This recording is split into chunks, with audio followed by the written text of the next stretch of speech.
नमस्कार मित्रों। उत्तराखंड अधीनस्थ सेवा चयन आयोग ने कुछ विज्ञप्तियां निकाली हैं जो कारागार विभाग के अंतर्गत पुरुष बंदी रक्षक के 200 पदों पर और महिला बंदी रक्षक के 13 रिक्त पदों पर अर्थात कुल 213 रिक्त पदों पर चयन हेतु उन्होंने विज्ञापन निकाला है, जिसका आप फॉर्म भर के इसका एग्ज़ाम में अपीयर हो सकते हैं। मित्रों, अगर सही पूछा जाए तो इस समय में कोरोना काल में वैकेंसियां बहुत कम निकल रही थी। बहुत समय से प्रतीक्षा में भी हैं लोग सरकारी नौकरियों के लिए, कुछ विज्ञप्तियां निकलें, इसके लिए तैयारी की जा सके। हालांकि बड़ा मुश्किल दौर है, लेकिन अगर आप घर में पूरी तरह इस पर कंसंट्रेट करें तो ये एक तरह से एक अच्छा और शुभ समय भी आपके लिए हो सकता है कि घर में रहकर आप अच्छी तैयारी कर सकते हैं इसकी, और वो आपके लिए निकट भविष्य में बड़ा कारगर सिद्ध होगा। तो इस विषय में अगर इस तरह से हम देखें कि इस समय को हम सदुपयोग करके इसका फ़ायदा उठाकर हम अपनी तैयारी को एक नए आयाम दे सकते हैं, अपनी तैयारी में एक नई तेज़ी और एक नया निखार ला सकते हैं। तो उस तरह से अगर आप इस पर विचार करें तो ये बहुत ही अच्छा समय है और बहुत ही अच्छे समय पर ये वैकेंसी आई है। हम बात कर रहे हैं उत्तराखंड अधीनस्थ सेवा चयन आयोग ने अभी विज्ञप्ति निकाली है, जिसको जेल वार्डन भी आप कह सकते हैं, जिसमें पुरुष बंदी रक्षक के 200 और महिला बंदी रक्षक के 13 रिक्त पदों पर है। इसका जो फॉर्म है वो निकल चुका है। ये 1 जुलाई से आवेदन आप आरंभ हो गए हैं और इसकी अंतिम तिथि जो है वो 14 अगस्त है। 14 अगस्त तक आप इसमें आवेदन कर सकते हैं, लेकिन आप अंतिम समय की प्रतीक्षा ना करें। आप अभी इसका जब भी आपको अवसर मिले आप तुरंत इसका फॉर्म भरें और इसके लिए तैयारी शुरू कर दें। परीक्षा शुल्क जो इसके लिए बैंक नेट बैंकिंग के थ्रू या डेबिट कार्ड के थ्रू आप जमा कर सकते हैं, वो आप और भी 2 दिन बाद तक यानी 16 तारीख तक कर सकते हैं, 16 अगस्त तक। लेकिन इसमें भी आप देरी ना करें, जो आप फॉर्म भरें साथ ही इसका भी निपटारा आप कर दें, ये एक अच्छी चीज़ होगी। और आयोग ने एक और बात कही है कि इसके लिए रिक्तियों की जो संख्या है, वैकेंसी जो है ये बढ़ और घट भी सकती है, यानी ये कम भी हो सकती हैं और इन्हें बढ़ाया भी जा सकता है। तो बढ़ाया अगर जाता है तो बहुत ही अच्छे चांस हो आपके लिए और नए विकल्प बनेंगे। हालांकि घटाया कम ही मामलों में जाता है, पर संभव है वो भी, क्योंकि आयोग ने स्पष्ट किया है। तो उत्तराखंड अधीनस्थ सेवा चयन आयोग के ये कारागार विभाग की भर्ती हैं, ये गा समूह में आती हैं और इसके लिए 213 पद हैं। इसके लिए शैक्षिक योग्यता और इसके शारीरिक मापदंड कुछ इन्होंने निर्धारित किए हैं। पहली बात तो फॉर्म जो है वो ऑनलाइन ही भरा जाएगा। दूसरी बात, आप इस आयोग की वेबसाइट पर जाकर एक एक चीज़ को बड़े ही बारीकी और बड़े ध्यान से आपको पढ़ना है, समझना है। जल्दबाजी में और इस तरह से कोई आप ऐसा निर्णय ना लें। कई बार बाद में अभ्यर्थी को पता चलता है कि शारीरिक रूप से या कुछ और कारणों से मैं इसके लिए योग्य ही नहीं था। तो आप आयोग की वेबसाइट पर जाकर पूरा विवरण देखें, पूरी स्थिति को समझें, तब आप इसके लिए आवेदन करें। तो इसके लिए हम बताएं, जैसे पुरुष बंदी रक्षक है, उसके लिए इसमें आरक्षण की स्थिति है।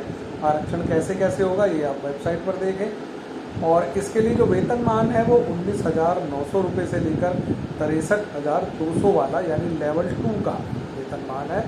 आयु सीमा की अगर हम बात करें वो 21 वर्ष से लेकर 35 वर्ष है। पद का जो स्वरूप है वो अराजपत्रित है, गस्टेड नहीं है ये, और अस्थायी है, अंशदायी पेंशन योग्य है। अगर हम शैक्षणिक योग्यता की या एजुकेशन की हम बात करें, इसमें क्वालिफिकेशन क्या मांगते हैं वो अनिवार्य जो अर्हता है वो है विद्यालय शिक्षा परिषद उत्तराखंड से इंटरमीडिएट परीक्षा अथवा उसके समकक्ष घोषित परीक्षा उत्तीर्ण हो। साथ ही हिंदी में लिखने का और बोलने का ज्ञान, कार्यकारी ज्ञान जो होता है वो आपको आना चाहिए। इतने पर आपकी ये योग्यता मानी जाएगी और उसमें आप आवेदन करने के पात्र होंगे। इसके लिए शारीरिक मापदंड भी उन्होंने कुछ इसमें हाइट का है और कुछ छाती और इस तरह का है। आप वो पूरा विवरण उसकी वेबसाइट पर जाकर पूरे गहन रूप से आप देख सकते हैं, क्योंकि शारीरिक मापदंड के बिना आपको इसमें फॉर्म भरने का कोई कोई कारण नहीं बनता है, कोई उसका मतलब नहीं बनता है। इसके साथ साथ शारीरिक दक्षता की भी परीक्षा होगी, यानी लिखित परीक्षा तो जो होगी वो होगी, इसके साथ साथ शारीरिक दक्षता की परीक्षा भी होगी। वो अलग अलग खेलों में ली जाएगी, और किस तरह ली जाएगी इसके लिए उसका विवरण पूर्ण रूप से आप इसकी वेबसाइट पर देख सकते हैं। और इसमें भी आपके प्रयासों के हिसाब से नंबर दिए जाएंगे। आप जितना अच्छा प्रयास और जितना अच्छा उसमें करेंगे उसके हिसाब से आपको नंबर मिलते हैं। इसके साथ ही साथ इसमें महिला बंदी रक्षक जो हैं उनके लिए भी शारीरिक मापदंड और इसी सब जो है निर्धारित किए गए हैं, तो उनको भी आप देख लें। अगर आप महिला अभ्यर्थी हैं तो आपके लिए क्या इन्होंने निर्धारित किया है, वो कुछ थोड़ा बहुत इधर उधर होता है पुरुष और महिलाओं के हिसाब से, उसको आप बड़े ध्यान से देखें और उसमें उसी के बाद आप आवेदन करें। जहाँ तक बात करें हम लिखित परीक्षा, तो लिखित परीक्षा जो है वो संभावित है दिसंबर में होगी, और दिसंबर में जब ये परीक्षा होगी तो इस परीक्षा का 100 अंकों की एक परीक्षा होगी और 2 घंटे का समय निर्धारित होगा। 100 अंकों की परीक्षा होगी और 2 घंटे का समय इसके लिए निर्धारित होगा। इसमें जो विषय आएंगे वो है सामान्य हिंदी, सामान्य ज्ञान, सामान्य अध्ययन, इनसे संबंधित प्रश्न पूछे जाएंगे। इसके लिए आप कौन सी पुस्तकों का और कैसे अध्ययन करें, इसके लिए मैं अलग से वीडियो आपको बना के डालने वाला हूं, उसको आप ध्यान से देखें। इसके लिए आप हमारे चैनल को पहले लाइक और सब्सक्राइब कर लें, ताकि जैसे ही नई नोटिफिकेशन या कोई भी नई इस तरह की वीडियो आती है वो सबसे पहले आपको मिले। तो इसके लिए आप पहले इसको सब्सक्राइब कर लें।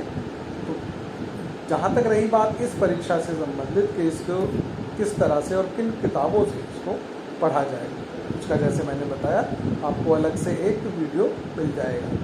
तो ये परीक्षा संभावित दिसंबर में होनी है, और इसके लिए आपको अभी से आवेदन कर देना है।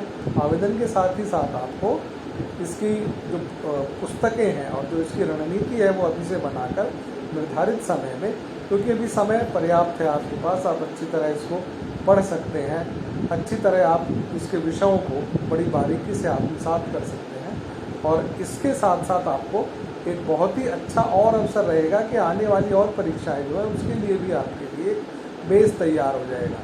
और जब आपका एक बेस बन जाता है तो आप समकक्ष परीक्षाओं को या उससे ऊपर नीचे की परीक्षाओं को भी आप साथ में दे सकते हैं, और उनमें आप निश्चित रूप से सफल हो सकते हैं। परीक्षा शुल्क की जो इसमें बात है वो करीब सामान्य जो अभ्यर्थी हैं उनके लिए 300 रुपये है, अनुसूचित जाति के लिए 150 है, और उत्तराखंड की अनुसूचित जनजाति के लिए 150 है, उत्तराखंड के आर्थिक रूप से कमज़ोर वर्ग के लिए भी 150 है। और अच्छी तरह आप समझने के लिए आपको, जैसे मैंने कहा, आपको इसकी वेबसाइट पर जाना होगा और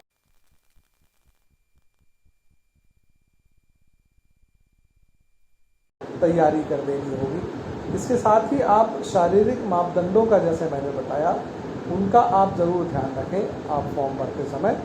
और इसके साथ साथ आपको किन विषयों में अब वीडियो चाहिए ये आप कमेंट बॉक्स में जाकर लिखें। क्या इसके साथ साथ आप कोई क्लासेस भी लेना चाहते हैं या इसके लिए आप कोई कोचिंग लेना चाहते हैं, तो इसके लिए भी आप कमेंट बॉक्स में ज़रूर